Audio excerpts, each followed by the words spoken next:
Hey guys, WBTreece here from WBTreece Consultants. I'm about to take you through a quick snippet of commercial code check. Let's get to it. Check page 6. Under the fire separation heading, we start with firewalls. Firewalls must survive the collapse of either side of the building for their rated time according to tables 6 and 7. See the IBC 2009 706.2 for more details. Secondly, there is a lot line party wall that's allowed. This is often in urban areas. This is a wall dividing two buildings. It must be a firewall without openings that will, again, survive the collapse of either side of the building. For fire and smoke partitions, these are required at separation walls between dwelling units and sleeping units, at walls separating tenant spaces, in corridors, and in elevator lobbies. Fire and smoke partitions must be 1 hour rated except for corridors and sprinklered dwellings. There's an awesome picture of a fire.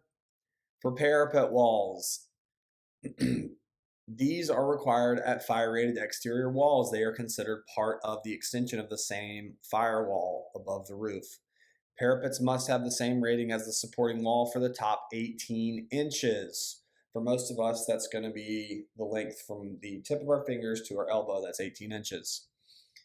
Parapets must extend 30 inches total above adjacent roofs. That's the neighbor's roof. For the heading under fire protection, wall assemblies. The basic wall is the 1 hour rated stud wall with 5/8 inch type X gypsum board installed on each side. Generic assemblies in the Gypsum Association Manual GA600 are allowed. Under the heading Sprayed Fire Resistant Materials, which we have abbreviated SFRM, they require special inspections. They must be installed according to manufacturer instructions, that's AMI, and they may not show cracks, voids, splits, or exposed substrate after the curing is complete. Finally, for insulation, the maximum flame spread index is 25 with the smoke developed index at 450. See IBC 2009, 719.2 and following for more details, or just continue to research that. There's a whole bunch of section research you can do on that particular topic. Combustible roof insulation is allowed if the roof covering is approved for it.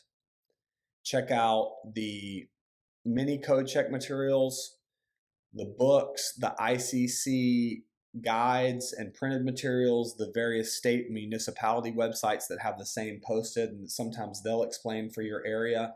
Check out all those things if you have more questions. Check us out at WBTC3.com. Thanks again.